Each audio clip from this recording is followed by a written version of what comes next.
تو گائز عرب اسرائیل کی پہلی جنگ میں ہم نے دیکھا کہ کس طرح اسرائیل فلسطین میں اپنے قدم جماتا ہے، اپنی فوج بناتا ہے اور ایک نئی اسٹیٹ کا اعلان کرتا ہے، جس پر عرب ممالک اسرائیل پر چاروں طرف سے حملہ کر دیتے ہیں اور اینڈ پر نتیجہ یہ نکلتا ہے کہ اسرائیل فلسطین کے مزید حصوں پر قابض ہو جاتا ہے اور یہ جنگ گرین لائن بارڈر کے معاہدے پر آ کر رکتی ہے۔ لیکن ابھی بمشکل 7 سال ہی گزرے تھے کہ ایک اور مسئلہ سر اٹھانے لگا تھا، اور وہ مسئلہ تھا سوئز کینال کا۔ یعنی اگلی خوفناک جھڑپ اس نہر کو لے کر ہونے والی تھی، اور اس مرتبہ اسرائیل کے مد مقابل صرف ایک عرب کنٹری تھا جو کہ مصر تھا۔ دوستو یہ لڑائی شروع ہوئی کیسے، اس کے لیے ہمیں سوئز کینال کے بارے میں جاننا انتہائی ضروری ہے۔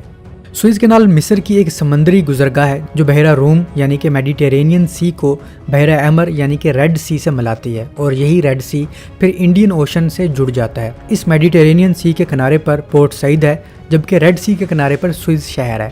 یہ نہر 163 کلومیٹر لمبی اور کم از کم 300 میٹر چوڑی ہے۔ اس نہر کی بدولت ہوتا یہ ہے کہ بحری جہاز افریقہ کے گرد چکر لگائے بغیر یورپ اور ایشیا کے درمیان آمد و رفت یا تجارت کر سکتے ہیں۔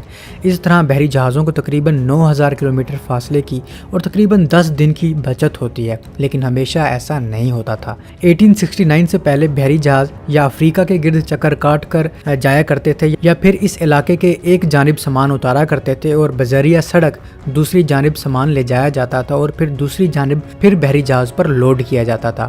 یہ اس لیے تھا کیونکہ یہ نہر قدرتی نہیں تھی بلکہ انسان کی تعمیر کردہ ہے، اور 1869 سے پہلے اس کی تعمیر نہیں ہوئی تھی۔ ان دونوں سمندروں کو ملا دینے کا منصوبہ تو ہمیشہ سے ہی کئی حکمرانوں کا خواب رہا تھا، اور یہ منصوبہ صدیوں پرانا ہے۔ 16ویں صدی میں عثمانی ترکوں نے بھی ایسا کرنے کا سوچا تھا۔ پھر 1798 میں نپولین کے دور میں فرانسیسی ماہرین تعمیرات بھی مصر گئے تھے، مگر انہوں نے اس منصوبے کو ناقابل عمل قرار دیا۔ اس کے بعد برطانوی ماہرین کا تجربہ، اس کا نتیجہ بھی ایسا ہی رہا تھا۔ بالآخر 19ویں صدی میں یہ کامیابی ایک فرانسیسی شخص فریڈینڈ دی لیسپس کو ملی، جس نے اس جگہ نہر بنانے کا عظیم منصوبہ بنایا اور اس کو کامیابی سے پایہ تکمیل تک بھی پہنچایا۔ سوئز کینال کی تعمیر 1859 میں شروع ہوئی اور 17 نومبر 1869 کو اس کا باقاعدہ طور پر افتتاح ہوا۔ تعمیر کے بعد اس نہر کی ملکیت زیادہ تر برطانوی فرانسیسی کمپنی سوئز سوسائٹی کے پاس تھی۔ اس پر برطانیہ اور فرانس کا قبضہ تھا، لیکن جب مصر آزاد ہوا تو اس کے کچھ سال تو مصر کے صدر جمال عبد الناصر شروع میں تو ایک ایسی پالیسی پر عمل پیرا تھے جو مغربی ممالک کے خلاف نہیں تھی، لیکن 1954 کے بعد وہ روس اور اشتراکی ممالک کی طرف زیادہ جھکنے لگے تھے، اور اس طرح مصر اور مغربی ممالک کے درمیان براہ راست کشمکش شروع ہو گئی تھی، جس کی پہلی وجہ اسوان بند یا اسوان ڈیم تھا۔ اسوان ڈیم مصر کے شہر اسوان کے قریب دریائے نیل پر قائم ایک عظیم بند ہے۔ دراصل یہ 2 بند ہیں، جن میں ایک جدید اور ایک قدیم بند ہے۔ جدید بند کو اسوان ہائی ڈیم اور جبکہ پرانے بند کو اسوان لو ڈیم کہتے ہیں۔ پرانا بند 1902 کا بنا ہوا ہے، لیکن 1946 میں اس پرانے بند میں پانی زیادہ ہو گیا تو تیسری دفعہ اس بند کو بلند کرنے کی بجائے عبد الناصر نے دریائے نیل پر ایک نیا بند تعمیر یا نیا ڈیم تعمیر کرنے کا فیصلہ کیا، لیکن اس کے لیے بہت سا پیسہ چاہیے تھا، تقریباً $270 ملین، اور مصر اس حالت میں نہیں تھا کہ خود سے اسے تعمیر کر سکے۔ اس کے لیے اس کو قرضہ چاہیے تھا، لیکن مصر کے چیک سلواکیہ سے خفیہ عسکری معاہدے اور عوامی جمہوریہ چین کو تسلیم کرنے کی وجہ سے امریکہ اور برطانیہ نے اس ڈیم کی تعمیر کے لیے $270 ملین کا قرضہ مصر کو دینے سے انکار کر دیا تھا، جس کے جواب میں عبد الناصر نے سوچا کہ نہر سوئز کو قومی ملکیت میں لے لیتا ہوں، اور اس کو قومی ملکیت میں لینے سے جو آمدن حاصل ہوگی اس سے ہم دریائے نیل پر یہ ڈیم تعمیر کر لیں گے، کیونکہ مصر کی خوشحالی کا انحصار دریائے نیل پر ہے اور اس سے پورا فائدہ اٹھانا مصر پر لازم ہو چکا تھا۔ تو 26 جولائی 1956 کو مصر نے نہر سوئز کو قومی ملکیت میں لینے کا اعلان کر دیا۔ اس فیصلے نے یورپ میں تہلکہ مچا دیا تھا۔ مصر کے اس فیصلے کے خلاف برطانیہ اور فرانس نے اسرائیل کے ساتھ مل کر اس پوری نہر پر قبضہ کرنے کا منصوبہ بنانا شروع کر دیا۔ اسرائیل کا سوئز کینال سے کچھ لینا دینا تو تھا نہیں، لیکن اس موقع سے اسرائیل پورا فائدہ اٹھانا چاہتا تھا۔ اسرائیل کا پلان تھا کہ سوئز کینال کے اس طرف اسرائیل تک کے ایریے پر قبضہ کرنا، یعنی جو گرین لائن پچھلی جنگ میں مقرر کی گئی تھی، اسرائیل اسے آگے بڑھانا چاہتا تھا اور پورے سینائی پیننسولا پر قبضہ کرنا چاہتا تھا۔ سینائی پیننسولا کی اپنی ایک اہمیت تھی۔ یہ تیل اور گیس کا ایک اہم علاقہ ہے جس میں تیل اور گیس کی اہم تنصیبات اور پائپ لائنیں بھی موجود ہیں۔ اس کے علاوہ بھی اسرائیل کی اس پیننسولا پر قبضہ کرنے کی بڑی وجہ اسٹریٹس آف تیران ہے۔ یہ وہ سمندری گزرگاہیں ہیں جو گلف آف عقبہ کو ریڈ سی سے الگ کرتی ہیں، یعنی یہ گلف آف عقبہ کا گیٹ ہے اور گلف آف عقبہ پر اسرائیل کا واحد سی پورٹ علت ہے، یعنی مصر جب چاہے اسرائیل کا یہ راستہ اسٹریٹس آف تیران بند کر سکتا تھا جو کہ سینائی پیننسولا سے منسلک تھا۔ تو اسرائیل کا پہلا ٹارگٹ اسٹریٹس آف تیران پر قبضہ کرنا، سوئز کینال پر قبضہ کرنا اور اس طرح پورے سینائی پیننسولا کو ہڑپ کر جانا، جبکہ برطانیہ اور فرانس کا پلان یہ تھا کہ صرف سوئز کینال اور اس سے منسلک پورٹ سید اور پورٹ فاد پر قبضہ کرنا تھا اور مصر کے صدر جمال عبد الناصر کو پاور سے ہٹانا تھا۔ تو 29 اکتوبر 1956 کو اسرائیل سینائی پر حملہ کرتا ہے اور اس کے 2 دن بعد فرانس اور برطانیہ بھی حملہ کر دیتے ہیں۔ اسرائیل 1,75,000، برطانیہ 45,000 اور فرانس 34,000 کی فوج لے کر مصر پر چڑھ دوڑتے ہیں۔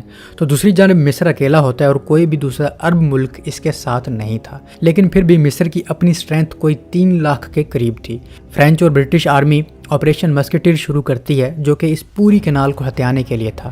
مصر پر زمین سے، فضا سے اور سمندر سے حملے کیے جاتے ہیں جن کے جواب میں مصر بھی ان پر کاؤنٹر اٹیک کرتا ہے اور ان کو روکے رکھتا ہے۔ ان شارٹ برطانیہ اور فرانس کا یہ آپریشن اتنا کامیاب نہیں ہو پاتا، جس کے چلتے یہ آپریشن ریوائز شروع کرتے ہیں جس کے 3 فیز ہوتے ہیں۔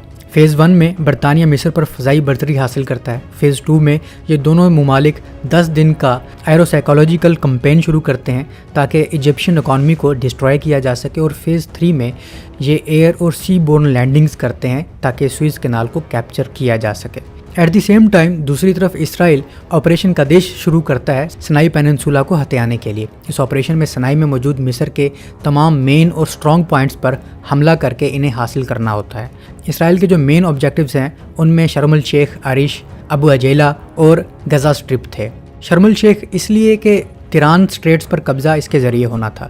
عریش نارتھ سینائی کا کیپٹل اور سینائی پیننسولا کا لارجسٹ سٹی تھا، جبکہ ابو عجیلہ روڈ جنکشن اور ڈیم تھا۔ اس کی امپورٹنس بھی اسرائیل کے لیے اہم تھی، جبکہ غزہ اسٹرپ تو اسرائیل کے لیے تو ہمیشہ سے اہم رہا ہے کیونکہ یہ وہ جگہ ہے جہاں سے اسرائیل کو ہمیشہ سے ریزسٹنس ملتی آ رہی تھی اور اس کو ہڑپ کرنا بھی اسرائیل کے لیے ضروری تھا۔ تو ان تمام پوائنٹس پر اسرائیل حملہ کر دیتا ہے۔ اس کھیل کا ایک اور کھلاڑی یعنی امریکہ ابھی تک اس ساری جنگ کی انٹیلیجنس حاصل کر رہا تھا کہ اس ریجن میں ہو کیا رہا ہے۔ تو آخرکار برطانیہ، فرانس اور اسرائیل پوری سوئز کینال پر قبضہ کر لیتے ہیں، جبکہ اسرائیل بھی اپنے تمام آبجیکٹیوز کمپلیٹ کر لیتا ہے، یعنی کہ سینائی پیننسولا کے اہم پارٹس پر قبضہ کر لیتا ہے، آلموسٹ تمام سینائی پیننسولا پر اور اسٹریٹس آف تیران پر بھی، اور غزہ اسٹرپ کے کچھ اسٹرانگ پوائنٹس کے علاوہ باقی تمام پوائنٹس پر قبضہ کر لیتا ہے۔ برطانیہ، فرانس اور اسرائیل کے اس قبضے کی پوری دنیا میں مذمت کی جاتی ہے، لیکن حقیقت تو یہ تھی کہ مصر بری طرح پھنس چکا تھا اور کوئی راہ تھی بھی نہیں۔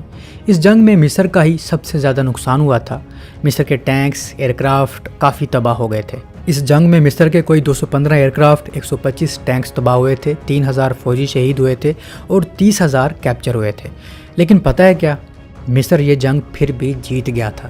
جی ہاں، اتنا کچھ کھونے کے باوجود بھی پولیٹیکلی طور پر مصر یہ جنگ جیت گیا تھا، اور جو کچھ مصر نے کھویا تھا وہ واپس بھی مل گیا۔ اور ایسے وقت میں 2 ایسے ملکوں نے مصر کی مدد کی تھی جن سے ایسے توقع تھی نہیں کسی کو، اور وہ 2 ملک تھے سوویت یونین اور امریکہ۔ دوستو ہوا یہ تھا کہ اس وقت ایجپٹ کا جھکاؤ سوویت یونین کی طرف تھا اور سوویت یونین مڈل ایسٹ میں اپنا انفلوئنس چاہتا تھا، تو سوویت یونین اس معاملے میں مصر کے ساتھ کھڑا تھا، یہاں تک کہ سوویت یونین نے ویسٹرن یورپ کو نیوکلیر میزائل کی دھمکی بھی دے ڈالی کہ اگر اسرائیل، برطانیہ اور فرانس نے اپنی فوجیں مصر کی زمین سے واپس نہیں نکالی تو اس کے نتائج نیوکلیر میزائل کی صورت میں نکلیں گے۔ دوسری طرف امریکہ پیچھے کیسے رہ سکتا تھا؟ کولڈ وار کے چلتے وہ اپنا انفلوئنس بھی دکھانا چاہتا تھا کہ مڈل ایسٹ میں اس کی اجارہ داری ہو۔ امریکہ نے ان تینوں ممالک پر اکنامک سینکشنز لگانے کی دھمکی دے ڈالی اور یہ دھمکی کام کر گئی۔ برطانیہ اور فرانس نے تو اسی سال دسمبر میں ہی اپنی فوجیں واپس بلا لیں، لیکن اسرائیل جو اپنے لالچ کے چکروں میں آیا تھا وہ اس دھمکی کے آگے ٹکا رہا۔ لیکن زیادہ دیر نہیں، 1957 مارچ میں اکنامک سینکشنز لگنے کی خطرے کی وجہ سے بالآخر اسرائیل کو اپنی فوجیں یہاں سے نکالنا پڑیں، سوئز کینال سے بھی اور سینائی پیننسولا سے بھی۔ لیکن اسرائیل نے فوجیں نکالنے سے پہلے سینائی پیننسولا میں کافی انفراسٹرکچر تباہ کر دیا،